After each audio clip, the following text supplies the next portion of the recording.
Hey y'all, it's Nancy, the Handy Scandy. Welcome back for another crafty venture.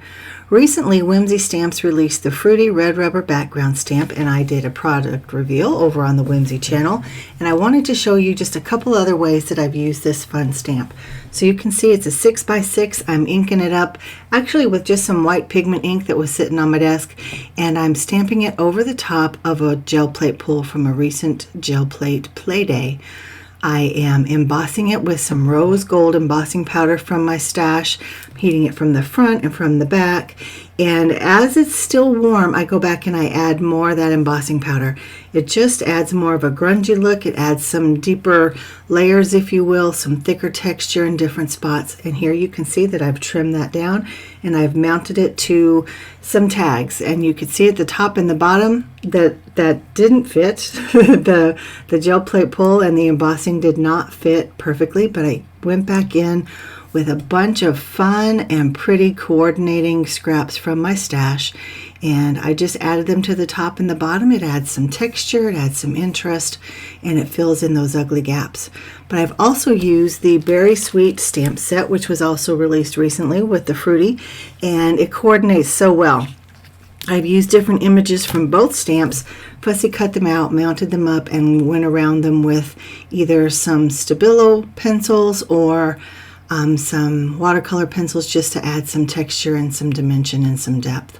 And now everybody always asks me, what do you do with your tags? Well, I've just recently started making tags, for one, and I've even more recently learned how to make them into signatures and then into books.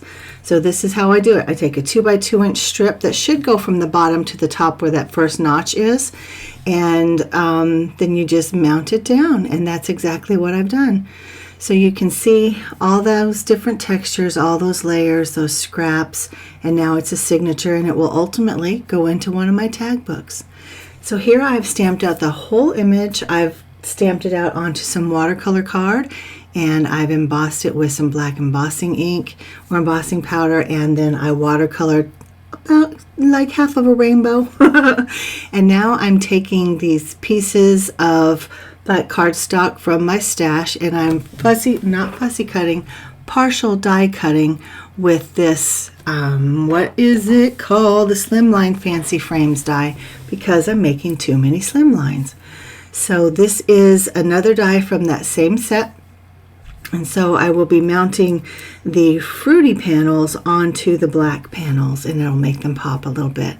So again, just doing some partial die cutting, scooting that die around just to make sure that I get, even edges on both images, both the background layer as well as the fussy cut or the fruity layer. And then I've gone in and I've fussy cut some more of those images from the sweet or Berry Sweet stamp set, and I've used some splatter. I've got this ink is from Sukaneko. It's called All-Purpose Ink for Fantastics. It's Vegas Gold is the color. And then I also used my white Posca pen for some splatter on those.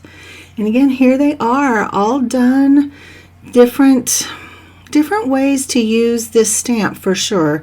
And I went with the grunge because I love me some grunge. You saw I actually used that stencil as well. I forgot to mention the stencil, and I did some ink blending over those tags as well. So if you want to pause it at any point, look at them a little more closely, dig in and see all the details. And I think you might be surprised at how you can use a traditional background stamp for some of those grungier types of techniques and elements that we enjoy.